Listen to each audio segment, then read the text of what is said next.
Hope everybody is doing well on this particular Monday afternoon. It is July 1st, 2024, and I hope that everybody is doing well. I know here in Durham, North Carolina, which is known for its medicine and its sports and everything along those lines, we're glad to have a little bit of reprieve in the temperature and all along those lines. Because right now it's 77 degrees, and that feels a lot better than those 90s and 100s we were having that'll be coming back in the not too distant future. I think they'll be back by the 4th of July, possibly even as early as July 3rd. And I think we're supposed to be back in those high 90s and pushing near 100 and feel like temperatures of 105 and 110 on this later in the weekend as we get ready to celebrate the 4th of July and all along those lines. So I'm waiting to hear whether I'll be doing the Eno Festival, which I usually do on the 4th of July weekend. And it is always a blistering hot temperature out there. And actually, there was a change in management. So I've done it for a number of years, and I'm waiting to see from the new management if they want me to do it again and all along those lines. So it'll be quite interesting to see what takes place in that kind of respect and all along those lines. So we also had the pleasure this past weekend of at the Cultural Arts Center that I work at, the Hayti Heritage Center, of having some amazing young kids. They just finished their 2-week SAI program. I think I'm pronouncing that Summer Arts Intensive. Yeah, so that's right, SAI. And I was actually honored as one of the community leaders along with my good friend Hanif Salim and all along those lines. And there were others that were honored as well. And definitely some of the teachers and others were given a little bit of credit for the community service that we do and all in that space. And I can tell you the kids were truly amazing. There's about 35 or 40 kids that were taking part in the program, and they were doing some Catherine Dunham style dance as well as some African style dance. And of course, they were also doing some spoken word and dramatic readings, and they did a sensational job, whether it was their rendition of Wade in the Water or whether it was their renditions of the dances and all along those lines. I definitely saw some kids that I think have some great potential and could actually be some stars in that world of dance in the not too distant future. Because like I said, I think the youngest kids were around 5 or 6, and the oldest might have been around high school age of around 16 or 17. But definitely there were a number of kids, and I saw some tremendous potential in what those kids were doing. And I'm looking forward to seeing where they take this love of theirs in the creative arts in the future and all in that space. As I was telling one of the young ladies, because I know I've been told the same thing about my own dad and everything, one of the young ladies, there's no doubt that she cannot deny her mom, because her and her mom have a very similar look and all in that space. So the apple didn't fall far from the tree, to use that old expression, and all along those lines. And there was another one that was doing some some very detailed jumps. I'm sitting there going like, wow, I wish I could jump like that. And I probably could have back in the day. But even when I was on the track team, I wasn't all that limber and all in that space, which is probably why I didn't do the long jump. I tried to do the mile in the 880 and didn't have much luck in that space. But hey, I tried when I was a kid. Didn't try much in the creative arts, even though I do have a admiration for the creative arts. And I did try when I was in grammar school to being, or actually I was in high school, I believe, being part of the drama club. And of course, I was part of the newspaper staff and a number of other things as well. So I might have dabbled a little bit in addition to the chess club in trying to get some of that creativity going. And like I said, the Cultural Arts Center, I've definitely seen some tremendous talent, and definitely have seen some folks that are doing some amazing work. But one of the reasons that I reached out to my guest for today is because I've got a number of friends that have been fighting breast cancer and have been dealing with breast cancer throughout their life and everything. As a matter of fact, one of my friends who was in the musical journey and all along those lines, and I actually saw her post, and it was looking like she might be having some things going on in her life. I didn't get into a lot of details as to why she posted what she posted and everything, but I know that she has been in remission for a number of years, and it seems like she's been doing quite well. And I'm hoping that that message I saw on social media wasn't implying that things were turning negative or all in that space, because I want to say that she had a mastectomy or all along those lines, and definitely has fought that battle. And I've had other friends that have fought the battle as well. But my guest today and everything along those lines, Francesca Apale, is definitely one that will be able to share some of her thoughts about how she dealt with it and all in that space. And we're going to learn a little bit about her as well, maybe even find out if she had any sort of creative background and all along those lines, or if she had any background in sports, because I know a lot of people have been following Simone Biles and trying to see how she's going to do now that she's going to the Olympics and all along those lines, as well as others, including some people that are upset that Caitlin Clark wasn't named to the team that will be representing the USA here and all along those lines. But I'm going to bring in Francesca and learn a little bit about her journey, because like I said, I've definitely had some friends that have been in that battle, including some that are in various forms of remission and some that are constantly doing that battle and all along those lines. So I guess the first question I've got for you, Francesca, is if you'll tell our audience a little bit about yourself, and maybe even if you had any of that sports background, and also how the weather is where you are, because I know that you're over there in Canada. And like I told you before, we've got some Canadian representation here on the network. We do a show every Tuesday and Friday called Ukraine, Russia, and China. And the gentleman is originally from Ukraine. Ironically, he served, I want to say, in the Russian army when Ukraine was under the Russian Empire and everything. But now he is very much pro-Ukraine, and they do that show every Tuesday and Friday to talk about that situation. But he does live in Canada and is a chess champion. And I want to say that his wife, and I'm trying to think of her first name. I know it begins with an N and all along those lines, but she is a multiple chess champion out of Canada and all in that space. But I was just wondering your take, and if you were ever involved in the sports, and also how the weather is doing. Because like I said, we were dealing with some serious sizzling temperatures here in North Carolina, where I'm based at, and where Duke University is, which has some great medical research and everything. But I didn't see that there was some torrential rain last night, and I think early into this morning. And when I stepped outside, it looks like it's cooled the temperature down. And that I'm looking now, it's saying that it's sunny and 77 degrees, which beats sunny and 95 feels like 100 and something. So how is the weather doing where you are? And also, how have you been doing in terms of when you were a youngster, if you were involved in any sort of sports or creative activities? Okay. Thank you very much for having me, Mark. Are you able Yes. to hear me very well? Yes, I can hear you very well. As you said, my name is Francisca Epale. I live in Toronto, Ontario, Canada. Uh-huh. First of all, I'll tell you a little bit about my background. You must hear I have an accent. Yes. My late father came from Cameroon, West Africa. Hmm. My late mother came from Jamaica in the West Indies. Uh-huh. And I have lived on 4 different continents. I've lived in Africa, in Europe, in Asia, and in North America. Hmm. I am a former teacher. I taught ESL, English as a Second Language, and French for over 20 years in the United States, in Canada, and China from middle school to university levels. I am also a former certified interpreter, and I'm also a speaker, and I am a certified health and life coach, and I am the author of 4 books. Okay. And the most popular book is How I Conquered Breast Cancer Without Chemotherapy, My Journey from a Mess to a Message. And there's a Right. medical disclaimer in the book. You asked me if I was involved in sports as a child. Yes, Yes.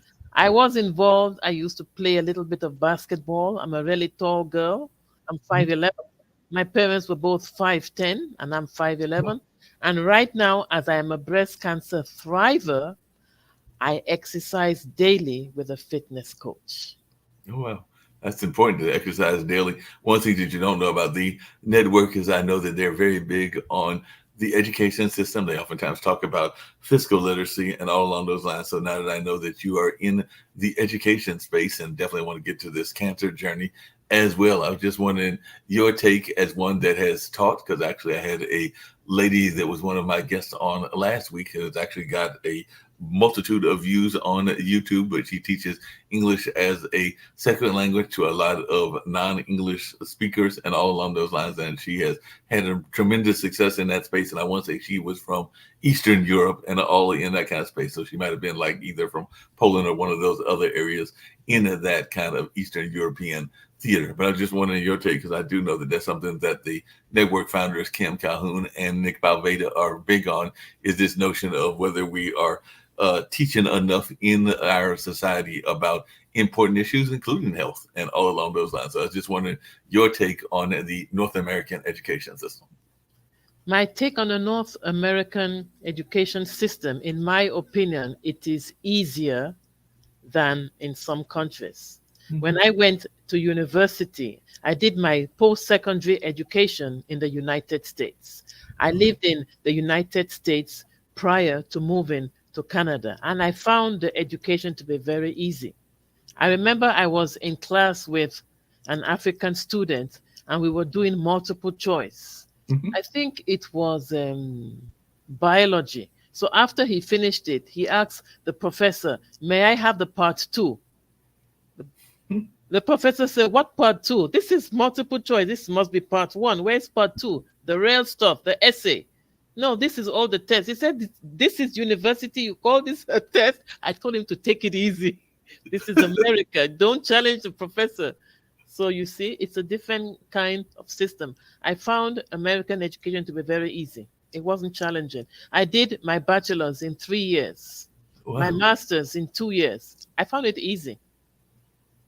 Wow. That's what I've heard some people say, is that they find it uh, harder in other countries, even in some of the European countries, and even it sounds like in some of the African countries, if your classmate was wanting a part two and all along those lines, because I know that sometimes people are wanting to actually see maybe some more difficulty in our testing system and all along those lines. I was just wondering about the health part of it, because I do remember when I was going to school and everything, and I'm in my early 60s and all in that space. Actually, just recently turned 62 and all along those lines. So I was just wondering, I do remember that there were health courses even when I was taking courses in rural North Carolina, because I went to high school and junior high in rural North Carolina. I do remember there was a number of like health awareness courses. And even though I have no kids of my own, I have two nephews and I need to check with them because I'm not sure that they get as much health education as possibly we did. And of course, you can find a lot of things, including how to deal with different health ailments online as well. But I just wanted your take on not just here, but worldwide, how we are doing in terms of teaching our young people about their health concerns. Well, that's a good question. In my opinion, there's never enough taught. You always have to teach. They Mhm. teach health, but they don't usually teach too much. If I am not aware of a classroom that they teach you about cancer, Right. because cancer is number one deadly disease. And Mhm. according to the American Cancer Society and the Canadian Cancer Society, 1 out of 8 women will be diagnosed with breast cancer in their lifetime, and 1 out of 2 people will be diagnosed with some form of cancer in their lifetime. 1 out of 100 men will be diagnosed with cancer, with breast cancer in their lifetime, and every 10 minutes, a woman somewhere in the world is diagnosed with breast cancer. Oh, wow. You know, it was that high and didn't know it was high and everything. But one of the things you just mentioned, which I think people forget and everything along those lines, because we definitely hear conversations about how gender plays a role, as does race, in the way that people are treated and all along those lines. And one of the things that I've heard people talk about is the fact that breast cancer isn't just a one gender disease, because while we might not have the breast as profound as the woman does, definitely there is a known fact that men have a breast area as well, and that breast area can be impacted by cancer also. So I just wondered if you had learned something about that, because you even gave some of those statistics and everything. And I do know that men can suffer from breast cancer as well. Yes, it is a known fact that some men too, they also have breast cancer, but not as frequently as women.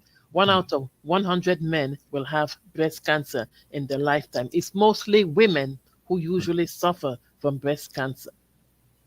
Yeah, that makes a lot of sense and everything. Just out of curiosity, with breast, because one of the things I hear about breast cancer, and like I said, I think it came up with some of my friends, and I mentioned that I do have some friends that have dealt with it, some that have gone the more radical route of mastectomies and all along those lines, but sometimes it is hereditary. So I was just wondering, was there a hereditary aspect to the breast cancer even in your own family and everything? Because I do know that that is something that can play a role. Because maybe if a family member had it, then you may be more susceptible to it and everything. Or was it something that came about later in life? Or was it something that you were aware of because of having a history of breast cancer in your family? Yes, you are right about that. Breast cancer, there are 10 risk factors Mm-hmm. for breast cancer, but I won't mention all of them. It's in the book. One Right. of them is genetics. I have lost 5 family members, both nuclear and extended, to cancer, to different kinds of cancer. So when I was diagnosed with breast cancer, it did not come as a shock because I have a family history. But based on my research, American Cancer Society states that 85% of women have suffered from breast cancer who did not have any family history of breast cancer. So it can go both ways as well. Yeah, that makes a lot of sense. It can go both ways and Yeah. all along those lines. I know that when it comes to breast cancer and just when it comes to health in general, there are a number of myths that are out there as well. So I just wonder, what are some of the myths before we get to the myths around curing it? 'Cause like I said, some people are feeling they are almost rushed into getting a mastectomy or some of the other more radical kind of cures. But what are some of the myths that you found just about breast cancer in general, not even the myths around the curing of the breast cancer, but what are some of the myths that surprised you as you were writing your book that people have about breast cancer in general? Okay, thank you. Before I talk about the myths, I have to say that I am not a medical doctor. I Mhm. am not an oncologist. I'm a certified health and life coach. So if you are diagnosed with cancer, please seek medical attention. Right. From my research, the major 3 myths that people have about breast cancer that it can only be cured by 1, chemotherapy, 2, radiation, Mm. and 3, tamoxifen, which is a drug. But there are alternatives because when you go to the doctor, there are 4 things you have to keep in mind. Ask intelligent questions. The first thing you have to you have to talk about is what is the diagnosis. It means what is the illness. The second one is what is the treatment. The third one, what are the possible side effects? And the fourth question you have to ask, what are the alternative treatments? Many people go to the doctor, they don't take a notepad, they just listen to what the doctor says. Right. But you have to use wisdom and ask for alternative treatment. Or you do your own research because they might not tell you, because the doctors are trained to diagnose, to prescribe, and to refer you to specialists. Yeah, no doubt. Well, one of the things that I've heard people say, and I don't know your take on this, but as one that wrote the book, you probably have some interesting views about this and everything. Is like I said earlier, I live here in Durham, North Carolina, which is the home of Duke University, and one of our kind of nicknames that people have for Durham is the city of medicine, and part of the reason it is given that diagnosis or that term and everything is because of the hospitals here that are oftentimes Duke controlled, but also because of the extensive kind of pharmaceutical companies. I mean, GlaxoSmithKline is here, Bristol Myers is here, and a number of others are here. Pfizer that did the COVID, one of the COVID pills is here as well. So I was just wondering, from your perspective and everything, what is your thoughts? Because one of the things that people complain about, and you kind of alluded to that in what you just said and everything, is that we are so dependent on drugs and everything that is oftentimes the first thing that people go to. They don't think about natural cures or holistic cures. They think about what medicine they can get to deal with them. And some people would argue that that's part of what the medical establishment encourages and everything. But I was just wondering your take on that. And do you think that we, as particularly in the West, have become too dependent on going into medicine and kind of like going for the pill version of a cure? Yes, it's true. There are many people who like to take medication, but you have to know that if you do your research, there are alternatives. Right. They usually say, let food be your medicine. Mm-hmm. Some people, if they have a headache, they go for the aspirin. You don't need to take the aspirin if you have a headache. If you Right. if you have a headache, take a nap, take a shower, eat something. But Right. everyone just goes straight for the Tylenol or the aspirin. You don't have to. So some people, they like medication, but you can do research. There are alternative treatments. The doctors may not tell you, but they themselves, they go to the. I have people in my family who are in the healthcare system. Mhm. Some of these doctors don't want you to go and do alternative treatment, but they themselves, they go behind your back. Mhm. So you've got to use them, wisdom. You have to do your own research, Yeah, that and makes sense. you also have to know your patient bill of rights. Yeah. The patient bill of rights states that you have the right to refuse treatment. In Mhm. the Western world, if a doctor recommends something, it's just a recommendation. You don't necessarily have to do it. Mhm. All right, these are just suggestions. Again, I'm not a medical doctor, I'm not an oncologist. I'm just sharing my journey. I have Mhm. exercised my patient bill of rights 4 times. I refuse treatment and I'm still alive. That's just me. I do my research.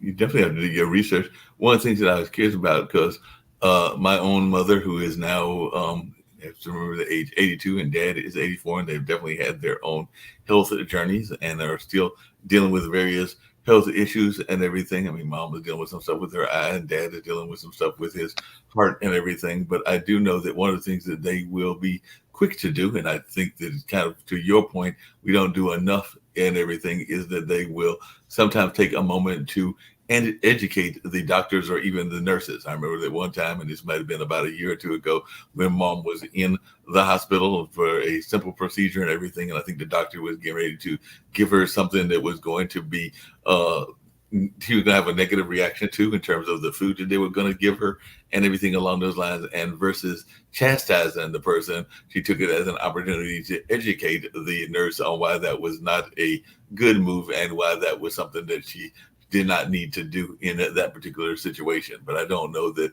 everybody is as quick to do that and all along those lines. So how much do you think it is important for us to be our own advocates? Because that's literally what I think mom was doing, was being her own advocate in her own treatment and everything. So as one that has gone through this breast cancer journey, how important do you think it is to be your own advocate? That's a very good question. It's important to be your own advocate because it is your own body. Mhm. Because when they send me to an oncologist to go and do chemotherapy, he gave me two options. Francisca, I'll give you two options. One, we can cut off your breast and hope for the best. Hope for the best. It means he's not too sure. Right. Or we can remove the lump and do chemotherapy. I use wisdom. I said, I want you to remove the lump and do chemotherapy. So after they had removed the lump, he told me about the chemotherapy. I have to come for about 12 sessions, and I have to have somebody wait for me and bring me home. And then the closest family member I had at that time lived 5 hours away. Wow. I had my brother who lives in Ottawa, and he Mhm. married with 2 children. He's not going to leave his family to come and be taking me to chemo. And at that Right. time, I did not have a full-time job. I did not have health insurance. So that's one of the reasons why I did not do a chemotherapy, because of that as well. So I told him that I have decided.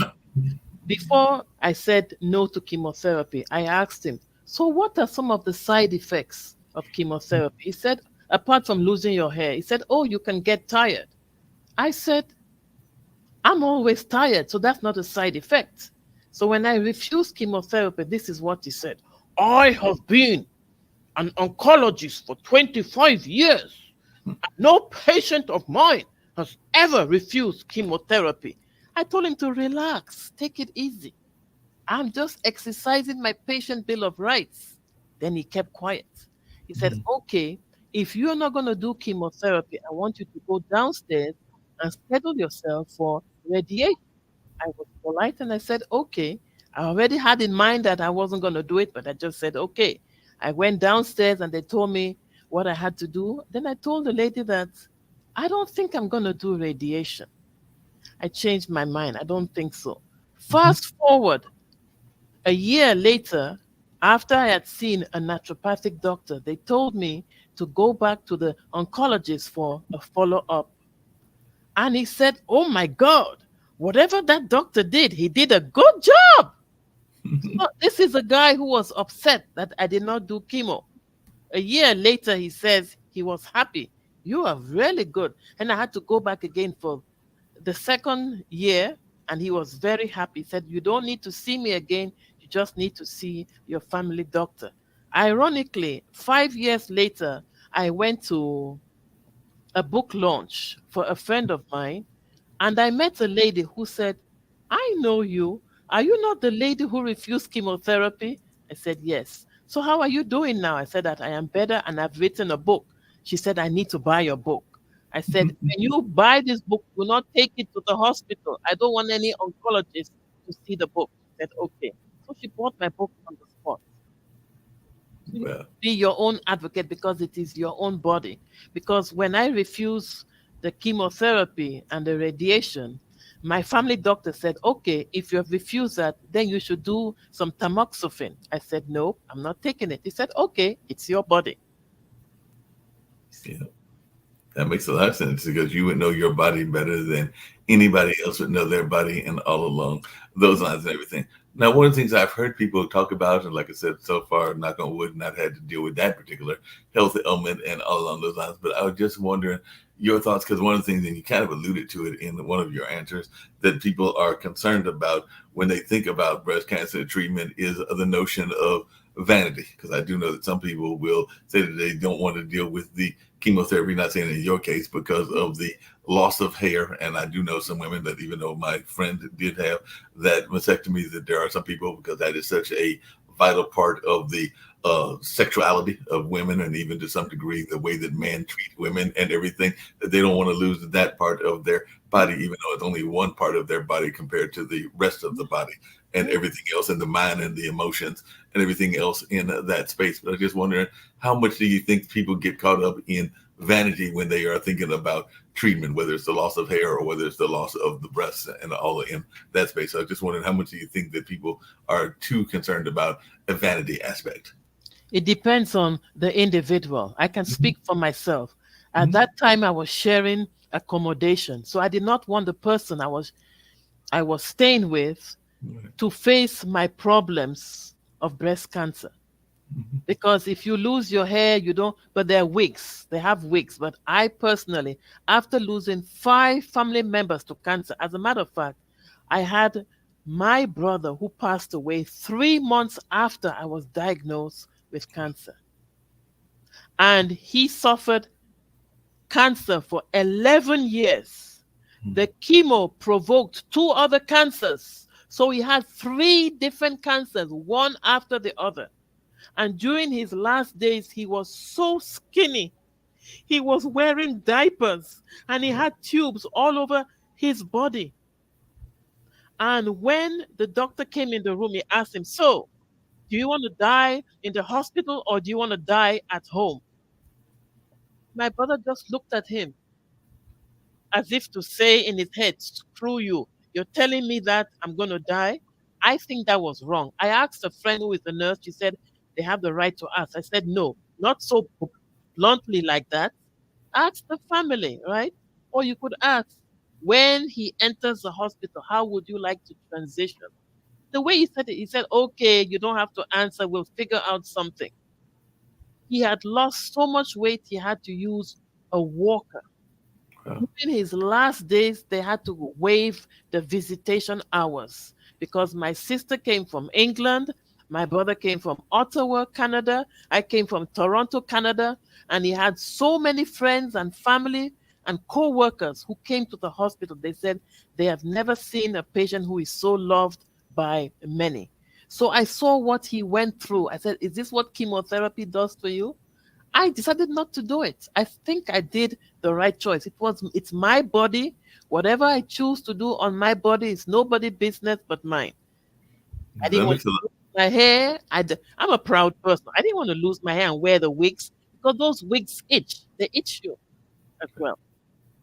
That makes a lot of sense and everything. And to your point and all along those lines, I remember that I had a friend that passed away not that long ago and everything in that space, but she actually lived longer than she was expected to live and everything. Because I sometimes think, and I don't know your opinion about this, is that it's also to some degree, not saying that health is not important and everything, but I also think that it's a mindset. Because I want to say that she lived maybe a year or two past what she was diagnosed with, because she did have a terminal illness, and the illness did eventually take her away from this planet and this earth and everything. But I think she lived about a year or two past what people were expecting her to live, and part of that was that she is very much grounded in some kind of her belief system, but also in the things that she was passionate about. And I think she kept those passions going and her interests going up until her dying days and everything. So I'm just wondering, how much do you think mindset is important in our health journey as well? Because like I said, Michelle Gonzalez Green was the young lady's name.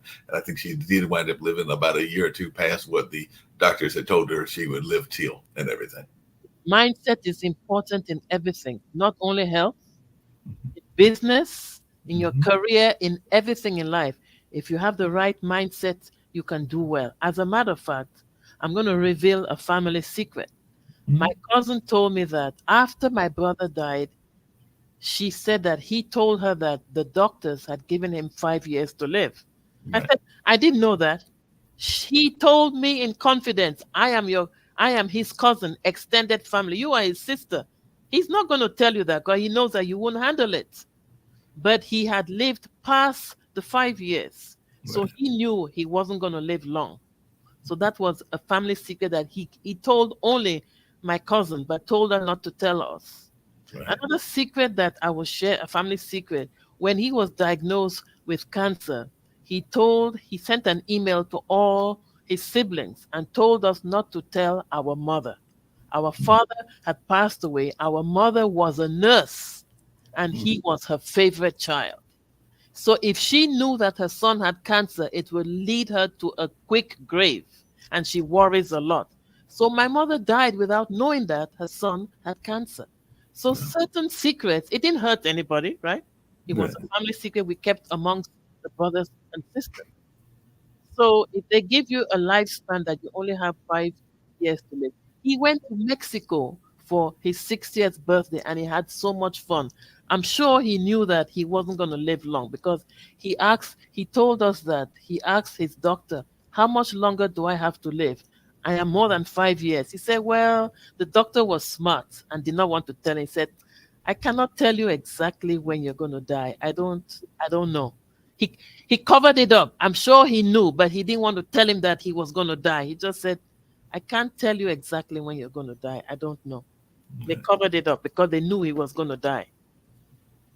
Yeah, that makes a lot of sense, and a lot of people will do that and everything along those lines. But like you said, a lot of times it's mindset. I know that one of the other things that I've heard people talk about, and right now I think that my aunt is kind of defying that rule, and it kind of comes back to your mom and your brother, the favorite son, and everything along those lines. Because I know one of the things we oftentimes hear people talk about is how if there is a spouse, if one spouse passes away, that Yeah. very shortly the other spouse will pass away, depending on how close they were. But I know that Yes. in my two aunts' cases, that they are very close to their um, other half and all along those lines. And they have now been going multiple years with their spouses having passed. I think in one case it might have been a year and a half, and in the other case it's probably been about 2.5 years. And both of them seem to be in relatively good health. And I don't think that they are having any danger of not being here and everything. But like you said, nobody knows the day or time of anything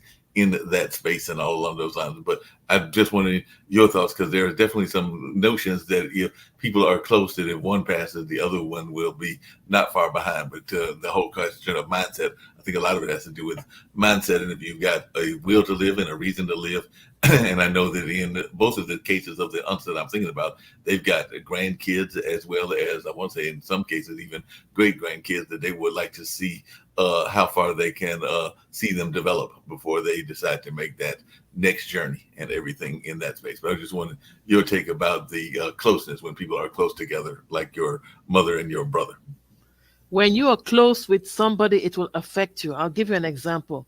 When my brother passed away, for the next for 8 weeks, I was becoming very forgetful. I'll forget my keys. I forget this. I go upstairs. I forgot what I was going to take until my sister said, "Go and see your doctor." My doctor referred me to a neurologist and they did some tests and I passed. He said, "Did you just lose anybody recently?" I said, "Yes." "Who was that?" "Your brother." "That's why you're grieving. It's a form of grief." Because I was so close to him, I kept looking at his picture because I took a photograph when he was in the mortuary. I asked permission. "May I take a photograph?" I took a photo, and every time I was looking at his picture, my friend said, "What are you looking at all the time?" She said, "You can't do that. You're going to keep thinking about." And she said that I'm going to do something. Delete. I said, "Why you delete it?" She said, "Because every minute you're looking at him, you're going to keep thinking. So when you're close to somebody, it does affect when you're going to die for some people. Because I've heard of some people who have been married for 50 years. When one of them dies, some of them die of 2 hours after, 1 week after, 1 month, some 3 months after. It all depends on the mindset. But on the other hand, I also heard of somebody, I cannot remember his name. They told him he has only 3 months to live. It's a very important person. I can't remember. He began to watch comedy movies all day long and he laughed and laughed and laughed. He didn't die again. So he changed his mindset. He said he's not going to die, he's going to watch movies. He didn't die. They gave him 3 months to live, but he did not die. So it's all mindset. Everything in life is mindset. No, definitely everything in life is truly mindset, and all along those lines, there's no doubt about that. One of the things I've talked about on this show and other shows, and I'd love to hear your thoughts around this, is I also think that it's important to try to have as much as possible some sense of alignment. Like I don't consider myself to be overly religious, but I do consider myself to be spiritual, and I know that we are all beings of a multiple dimension. We are spiritual, emotional, physical, and mental. And I think that we have to do our best to make sure that we have some alignment in all four of those aspects of our life and everything. But I just wanted your take on that, and how much do you try to make sure that you have some alignment in all of those aspects, whether you are an avid churchgoer or mosque goer or not, or whether you are one that is like myself that just kind of like tries to have your own uh, connection with nature and connection with the spirit and all along those lines. But I just wanted your take as to how important is it to have that alignment in your mind. That's a very good question. I did have a sense of alignment because I baked in the sun. I like to sit in the sun because that's one way you can cure your cancer, because we are dark skinned. We don't get enough vitamin D. We live in Canada. That's one way. Another thing, yes, I am religious. I'm a Christian. As a matter of fact, when I was diagnosed with breast cancer, I told my pastor and I said I want his wife to be there. So after church, I told him that I have been diagnosed with breast cancer, and his wife put her right hand on my right breast and he prayed. He said, "Sister Francisca, you will not die, you shall live. You will not die, you shall live to share your testimony." And that helped me. I was very strong. As a matter of fact, I have a chapter in my book, The Power of Faith. It's in the book.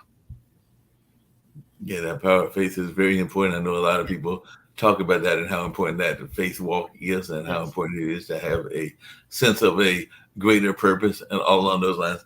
If somebody had told you when you were a youngster that this would be part of your journey, because it seems like part of your journey, at least in this stage in your life, is to help educate people as a health coach and everything along those lines. If the younger you had a chance to talk to the older you now, do you think that they would believe you that you were going on this kind of walk of faith and this kind of purpose in life, or was there a different purpose that you felt you had then versus what you have now, and how important is that purpose in your own life and purpose just both in the past and even now? I wouldn't, that's a good question. I wouldn't have known, but I think there is a reason why I am still alive, because this might sound strange. I missed dying 6 times. So God is keeping me alive for a purpose. So this book that I wrote, it can help somebody else. So, it tells you a lot of what I did to cure my cancer using natural remedies. Again, I'm not an oncologist, I'm not a medical doctor. This is just my journey. Right. So my book can help somebody, even if you don't have cancer. 1 out of 2 people will be diagnosed with cancer in their lifetime. This is just for general knowledge. Educate yourself, because many people are doing things that they shouldn't do that causes cancer. But there are certain things that I have stopped doing. Okay, I'll give you an example. I cleansed my body organs. One of them, I cleansed my liver. I did a liver cleanse and I lost 5 pounds Right. because I had so much dirt inside me. And when you do a liver cleanse, you have to stay by the bathroom. Literally stay by the bathroom. When I was sharing accommodation, my roommate asked me, "Oh, I want you to go downstairs and help me with something in the basement." I said, "I have just done a liver cleanse. I have to be by the bathroom." She was begging. She said, "Please, it won't be for long." I said, "I really cannot go. I'm supposed." She begged and pleaded. I said, "Okay." I went downstairs, and after a few minutes, I felt something. I said, "I gotta go." She said she's never seen me run so fast. I had to run. The thing was coming down. So, Right. those are one of the things I did. Cleansing my organ, detoxification. Detox your organ. Yeah, that makes a lot of sense. What advice? Because I do have some family members that are dealing with different journeys of their health. I've definitely got some family members that one that passed away of MS, and I've got some others that are dealing with it now and everything. But what advice would you give to folks that are going through various health journeys in terms of how they can do a better job of their health journey, given that you aren't a doctor or an oncologist and everything, but just general advice? What advice would you give to folks that are facing their different health journeys? That's a good question. My advice is do your own research. Mhm. The doctors will not tell you everything. Okay, they will tell you what they know. You do your own research because it is your body. Look at the pros and the cons, or you can discuss it with your family members, your partner, your brother, sister, parents, if they're still alive. It is your body, and you have to face the consequences. So do your own research. That makes a lot of sense. John, coming back to the book and everything, it's a book that is definitely getting some notice. You mentioned that you've written some other books as well, but this particular book, How I Conquered Breast Cancers Without Chemotherapy, My Journey from a Mess to a Message, a Message. message. What, Yeah. yeah, what exactly caused you to write this book and everything? Was it a message that you received? Some people, and I am a believer in ancestors, will say that we get messages from ancestors. There will be others that say that we get messages from God Himself, and all along those lines. So, what is the reason that you decided to write this book, and what is the impetus for writing the book? I'm very happy you asked me this question. There are 3 major reasons I wrote this book, or actually 4. The first one I read in 2012, a Jamaican lady who also had stage 2 breast cancer. She cured her cancer without using chemotherapy. And I reached out to her. I wrote her an email if I could use her name in my book. She Mhm. said, "Go ahead." Her name, she's all over the internet. Her name, she's now a naturopathic doctor. Her name is Dr. Deborah Williams. Mhm. And she used a formula called New Start. New, N stands for nutrition, E for exercise, W for water, S for sunshine, T for temperance, A for air, R for rest, and T, trust in God. So that was the first reason. She was my first inspiration. I said, if she is in Jamaica and she can cure her cancer without using chemotherapy, I am in Canada, a developed country. I could be able to do the same. The second reason why I chose to write the book, I had to seek legal advice because I was afraid that FDA or oncologists will come after me when they see the book. And the lawyer said, no, write it in simple English, conversational, gentle. Do not attack anybody. Do not attack chemotherapy or do not attack the oncologist. Just share your journey. And if you don't write the book, you're selfish because your book might help somebody. And as a matter of fact, as I was writing the book, the publisher told me that he's going to get another coach to keep an eye on my book because he doesn't want to get sued, neither does he want me to get sued. So that's the second inspiration, my lawyer. The third inspiration was I had lost 5 family members to cancer. I wanted to break the generational pattern. Hmm. So when I spoke to a family member, they said, you didn't count well, there were 6. But for the purposes of this podcast, I wrote 5, so I'll just say 5. I Yeah. lost 5 family members. They all had cancer or different forms of cancer, including breast cancer. So I did not want to be the number 6 person. So I chose to do natural remedies and to write a book to share with others that there is hope, that breast cancer is not a death sentence if it is caught early. Yeah, that makes a lot of sense.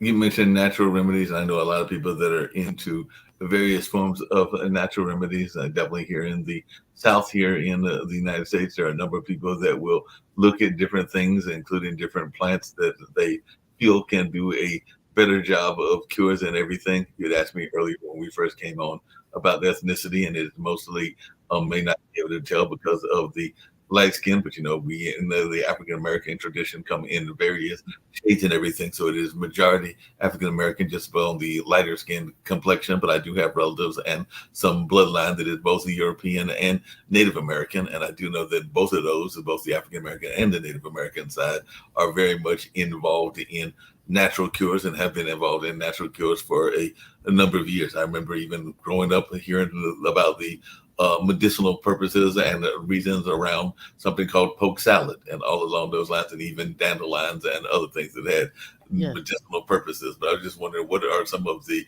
natural remedies that you have been dealing with, and what are some natural remedies that you can give advice to people that they might want to consider if they are looking at their own cancer diagnosis or just their own health journey in general?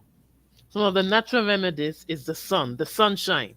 Hmm. You need to you need some sunshine. Go out, because I even have a friend who said that her husband was never sick. I said, why? Because he will always sit on the veranda, on the porch, and the sun will hit him.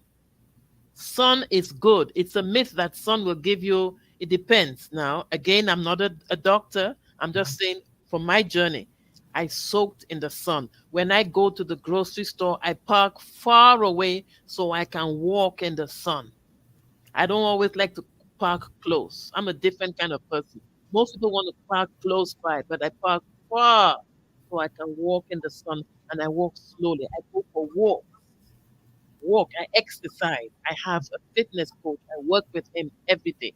We do different exercises. I go swimming. I use the aerobics stepper. I climb the stairs. There are different exercises that I do.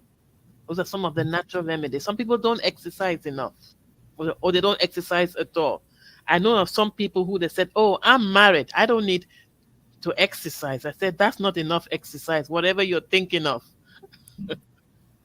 Yeah, that can't be enough exercise. You can only do that for a limited amount of time anyway, and it's not going to take the place of other exercises as well. Now, one of the things that we've heard a lot of people talk about in the West, we heard it during the pandemic, and we definitely have heard it since then. And I will admit that it's one of the things that I am guilty of as well. And everything is, I'm imagining, and I don't know this because I don't know you in the sense of like personally knowing you and everything, that you probably are a decent cook or maybe even a great cook. And I know a lot of times, even during the pandemic, we had a number of people, myself included, that were too quick to rush to DoorDash or Grubhub or the various fast food outlets and all along those lines. So how much do you think it is important for us to have a balanced diet? I know that that's something that used to be regularly taught in high schools and colleges, but I don't even know if people even pay attention to that notion of a balanced diet and making sure that we are aware of what we're putting into our stomachs and all in that space. So what is your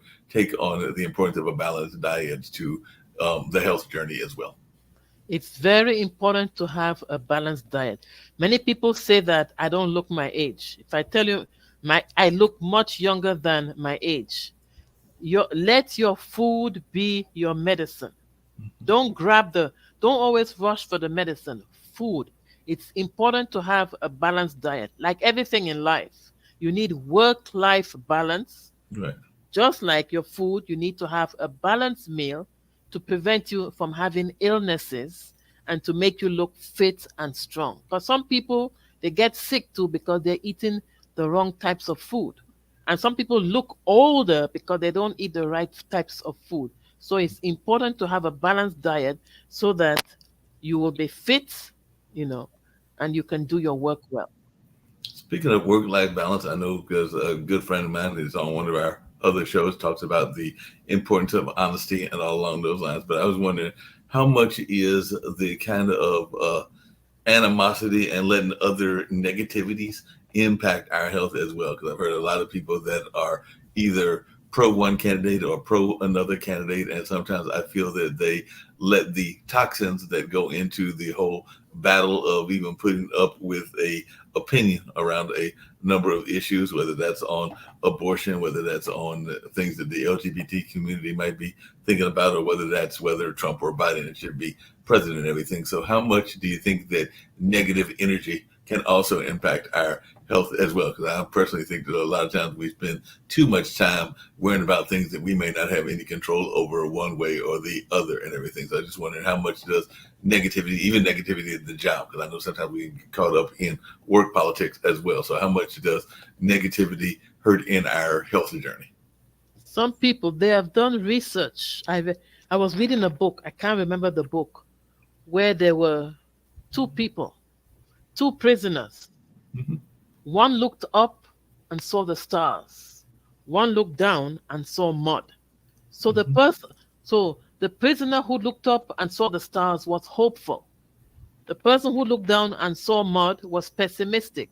Negativity is not good at all. It's always good to be around positive people. Because when you are negative, that's one reason why my brother could survive 11 years with cancer. That's a long time to survive Okay. with cancer because he was positive.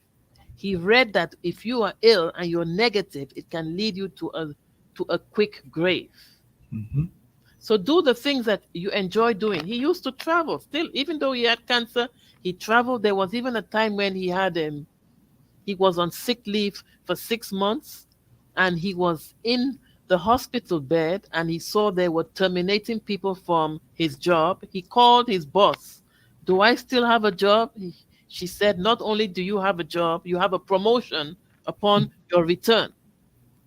So you have to be positive in every aspect of life, be it your career, your finances, your health, your physical state, mental, spiritual. You have to be positive.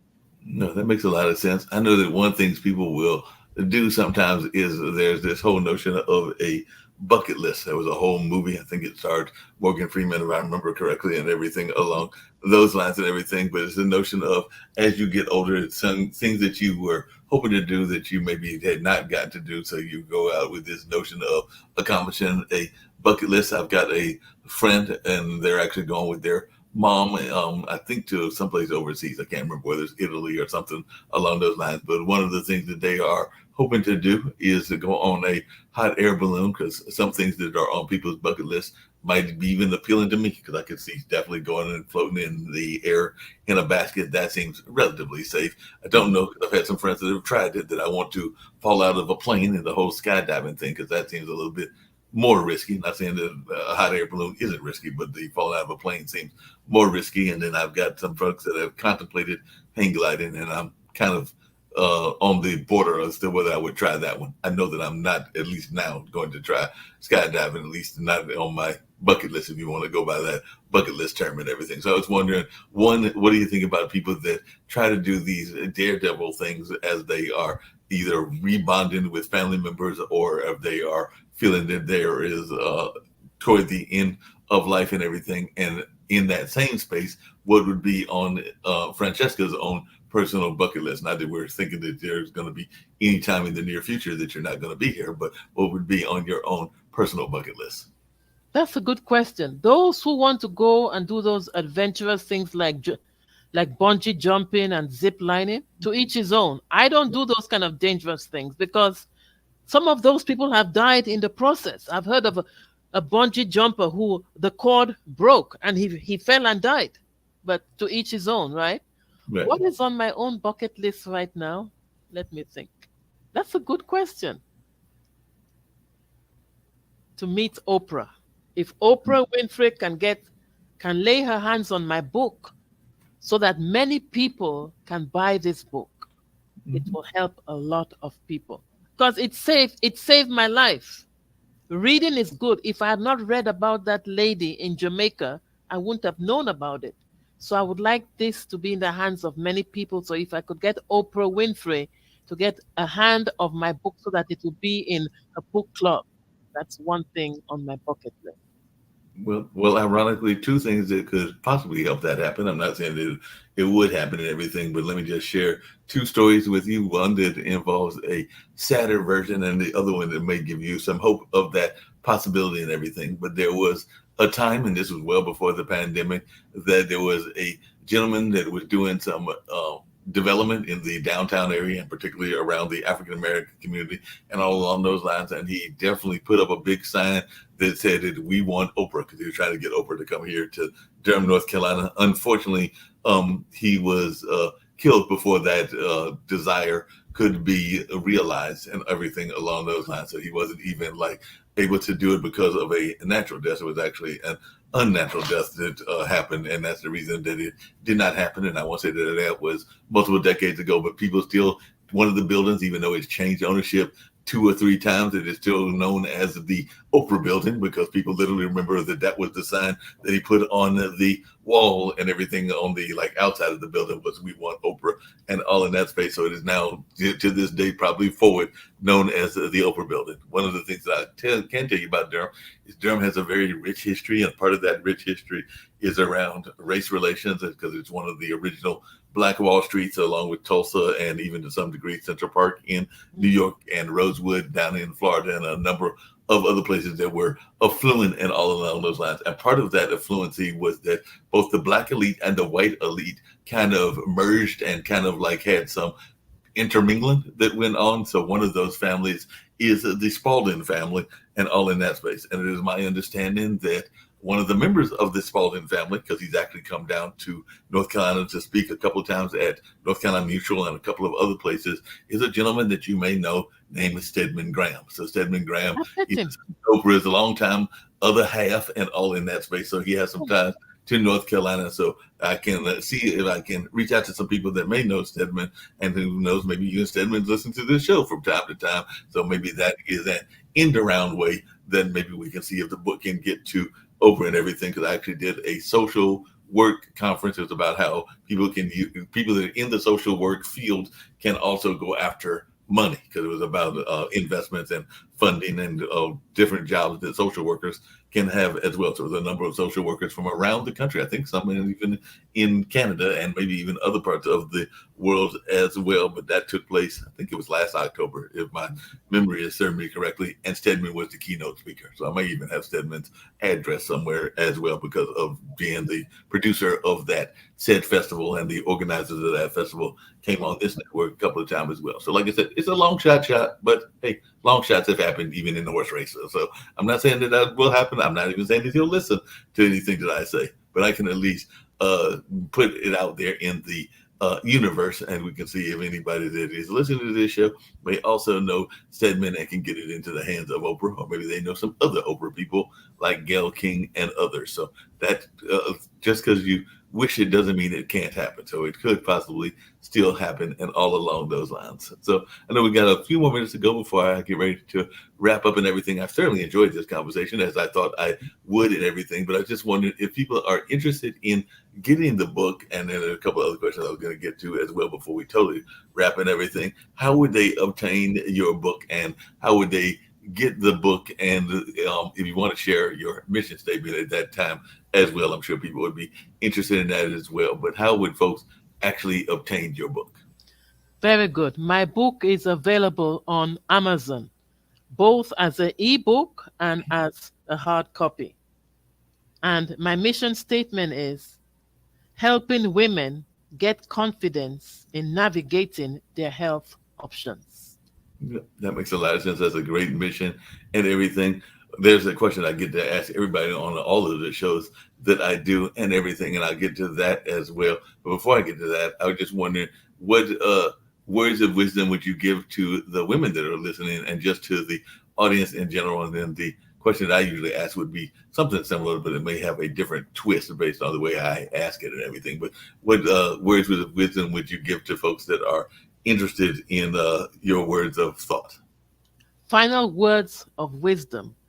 Every woman of childbearing age, go for mammograms and ultrasounds. However, they are not 100% accurate, so you need to touch your breast. Do self breast examination. Don't be scared of touching your breast. If you're scared of touching your breast, ask your partner. If you don't have a partner, go to your doctor. But if you have a male doctor, you don't want to be going every time for him to touch your breast. Otherwise, he might think you're a little bit cuckoo. Okay, your body part. Don't be scared. Some of you women, you have a pole, you go swinging on the poles, you go bungee jumping, you go snorkeling, you go skydiving. Those are dangerous sports. If you cannot touch your breast, just hire me and I'll show you how to do it. Massage your breast. Every time you are in the shower, put your hand up, lay flat, touch your breast because mammograms do not catch it 100%. I was the one who found the lump. The mammogram failed to catch it. And remember, breast cancer is not a death sentence if it is caught early. And if you want me to come and speak at your association, your church, your organization, sorority, women's conference, my website is right there, www.franciscaepale.com. You can keep in touch with me. That makes a lot of sense. Do you think that a lot of times we as a society put too much stereotypes on the importance? I kind of alluded to that earlier, even when I mentioned my friend that had the mastectomy, and I know that there's a lot of the way that we treat women and make them objectification is the word I was looking for of women because of certain body parts, the breast being the most notable. I mean, the other parts you can't really see unless you're being intimate with the person and everything. But I'm just wondering, do you think that we pay too much attention to kind of the object nature of the feminine energy and everything? Because I know a lot of people, even in Durham and around the country, that are obsessed with that part of the body and everything. So I'm just wondering your take on that, and if that's something that we as a society need to do better with. Yes, they seem to. I have interviewed some women, they said that they don't touch their breasts. When I spoke to my roommate, my former roommate, she said, "Oh, I don't touch my breast. Why? Because I'm afraid I might find something that I don't want to know." I said, "But don't you want to know if something is wrong to prevent it?" She said, "No, I'm scared to touch my own breast." Why would I? I said, a man can easily hold his, without any problems. They're watching a movie and their hand can go down and they touch it. Why can't you touch your breast? It's your body. Why are you ashamed for? Massage it. A nurse said you should massage it 50 times, 25 clockwise and 25 anti-clockwise. Massage it as part of your self-care. You need to massage the breasts. Yeah, you definitely got to do that. And sometimes you can even get, as you just said earlier, the partner to help in the cure and the kind of medication and the treatment as well. But you don't want them doing kind of the grabbing and groping action as well, because I do know some men that will maybe get a little bit carried away in that space if you give them too much of a leeway and everything along those lines. But I was really wondering, because even if you look at TV commercials, a lot of times they are putting out a certain standard of beauty, and part of that standard of beauty is what they feel is a successful breast size. And I don't know many women. I mean, some women have 36, 24, 36, if I can use that old line from Brick House. But there are a number of women that are quite well and they're doing quite well in their relationships that may not be that natural, that size that was glamorized by a number of people, including some of our Hollywood starlet types and everything along those lines. So I was just wondering, do you feel that we sometimes even get caught up in the whole conversation around size and dimensions? Because I've seen some small-breasted women that have also faced breast cancer, and sometimes they feel like they are not given enough of a credited because not every woman is born with the same sizes and all along those lines. So just wanted your take on that because it does seem like society is trying to push a certain stereotype out there. Thank you very much for that question. That's a good question. Some women have big butts, others have small butts. Right. Whether you have big breasts or small breasts, if a man wants to marry you, the breast is not one of them that they consider.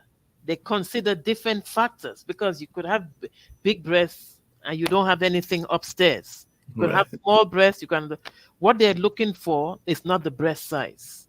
So don't look at breast size as being important. It's important, but not. It should not make so that you cannot survive because you don't have any control about how your breasts are. But some people go and do breast augmentation, and in the process, they die on the table. They put all those plastic, silicone, and all that. God did not make you to have all those. Some people go and do breast augmentation or breast reductions, and I've heard of some people have died in the process. So leave them as God made you. If He made you small breasted, just leave it like that. I don't think people should be doing breast augmentation because those things have side effects, but to each his own.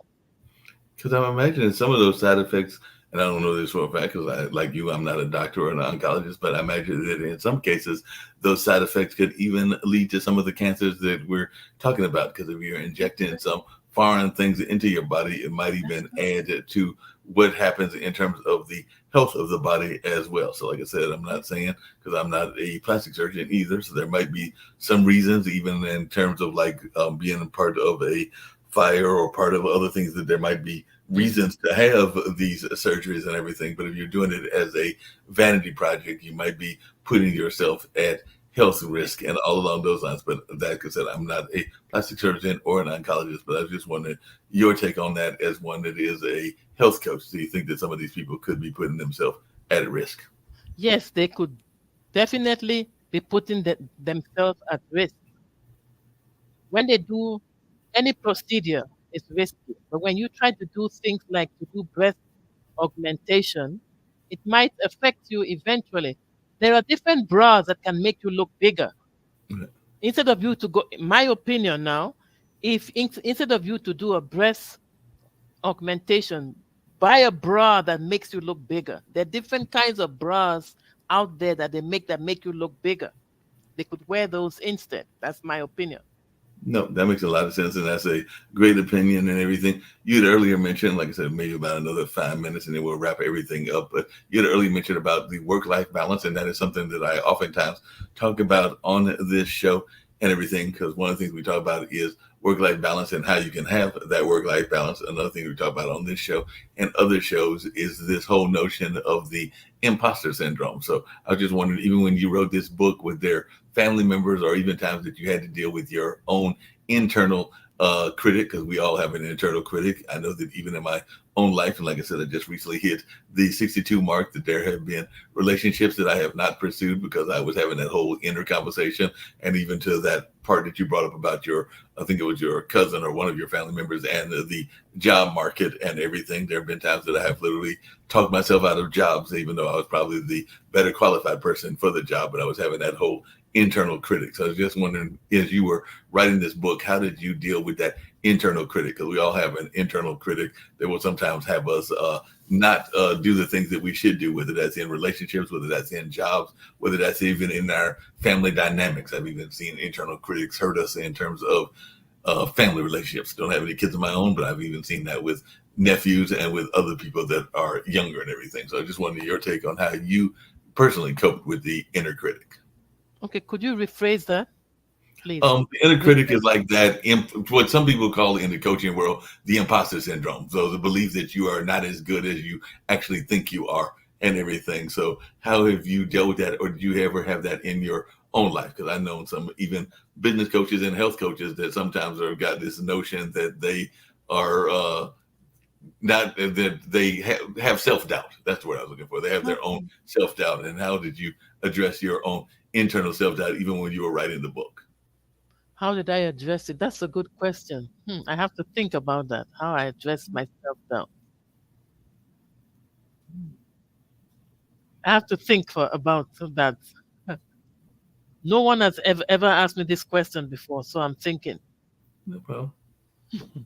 Yeah, like I said, and different people have different answers. Like I said, some Yeah. people are thinking about how they draw on their God or draw on their internal Okay. situation, or some people think about different ways that they address their own Okay. self doubt. Because we all have self doubt, and like I Yeah. said, I don't know your own personal status, but sometimes whether it's the dating life or whether it's the Yeah. work life, I mean, there probably have been even jobs that you have wanted to go for that you Yeah. talked yourself out of not going for the job. How I address my own self-doubt, I pray a lot. Mhm. I pray and I read the Bible and I ask God for a sign that if I'm supposed to do this, let this happen. For Gotcha. example, I'll tell you, a friend of mine said that, oh, Francisca, you like to stay home a lot. There's a party there. I want you to go. I said, no. She said, no, I have a ticket for you. I said, okay, let me think about it. So I told God, I said, God, I'm going to sleep. And if I wake up fresh, then I will go to the party.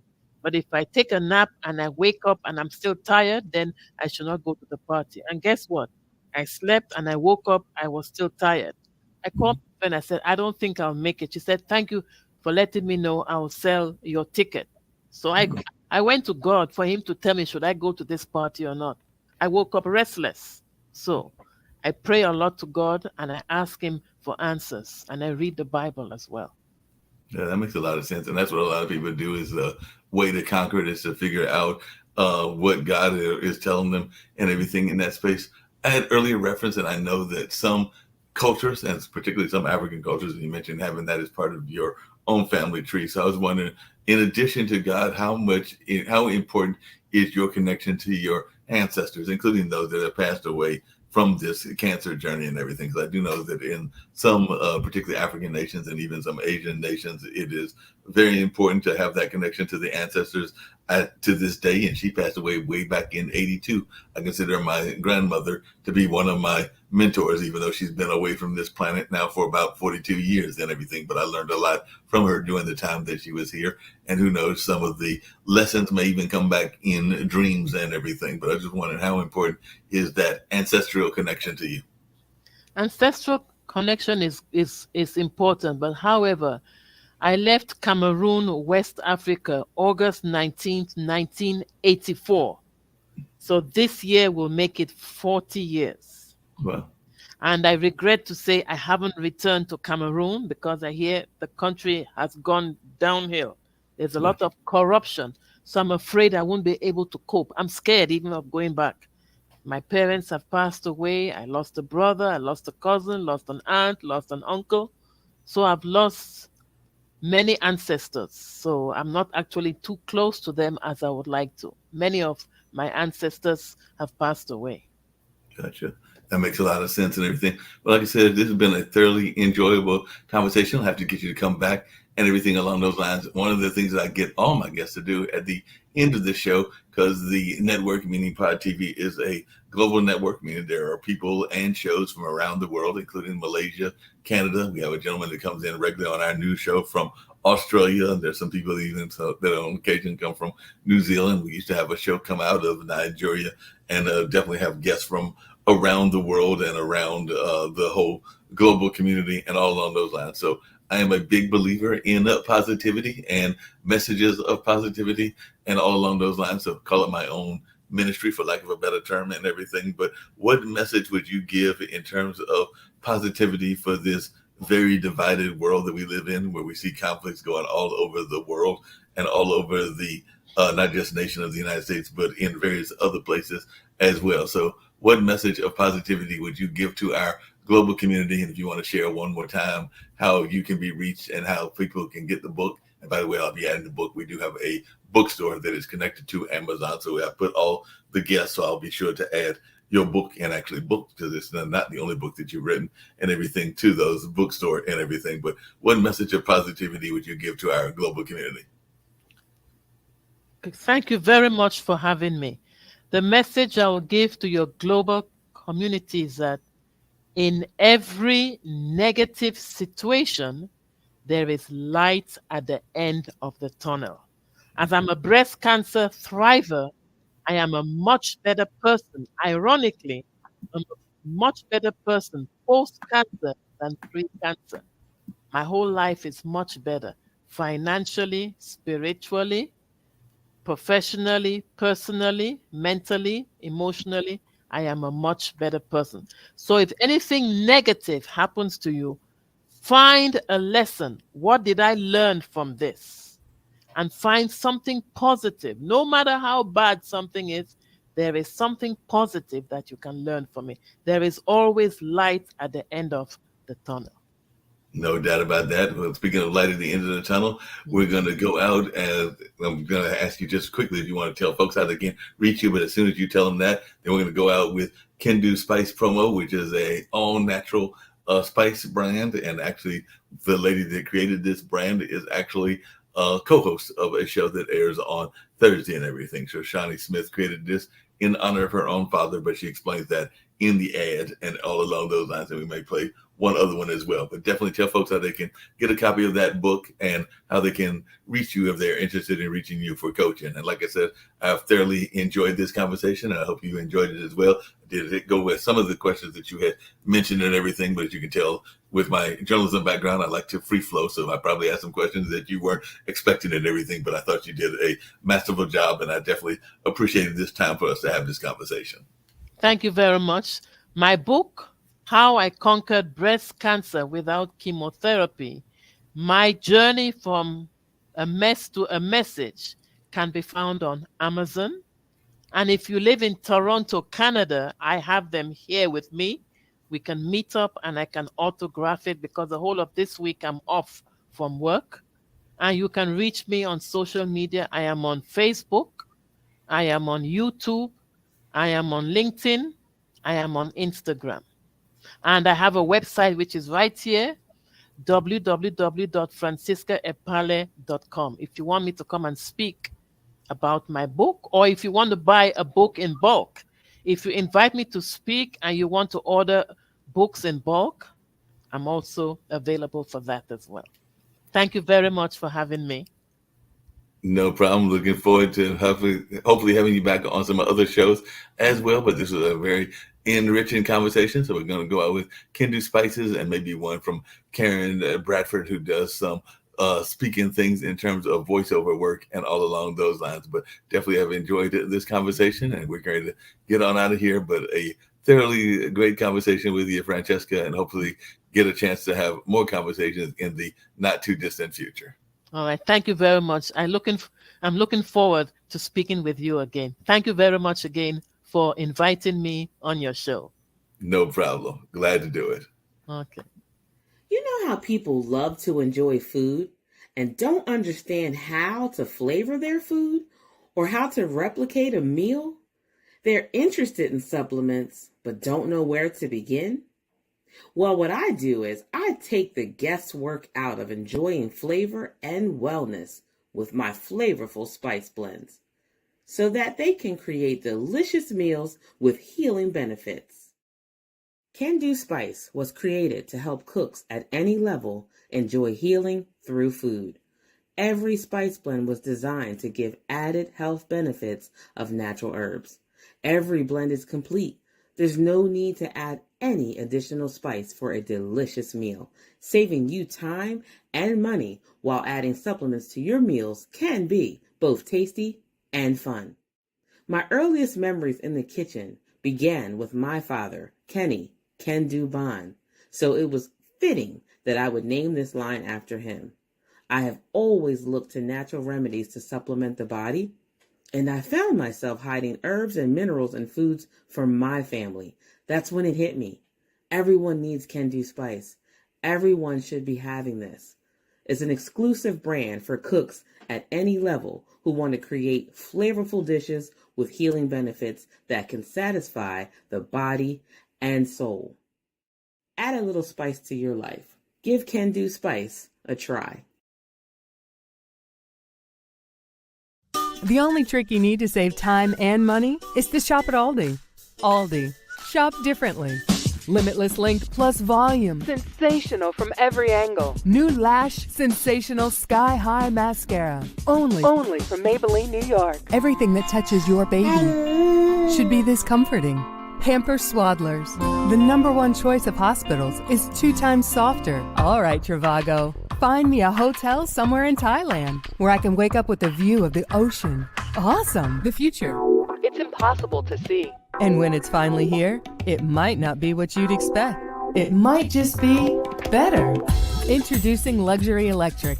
Introducing Lucid Air. We're for those who love to discover, who don't need to travel to find something new, and who know when you spend less, you can discover even more at TJ Maxx and Marshalls. Smooth, velvety chocolate wrapped in precious gold. Ferrero Rocher.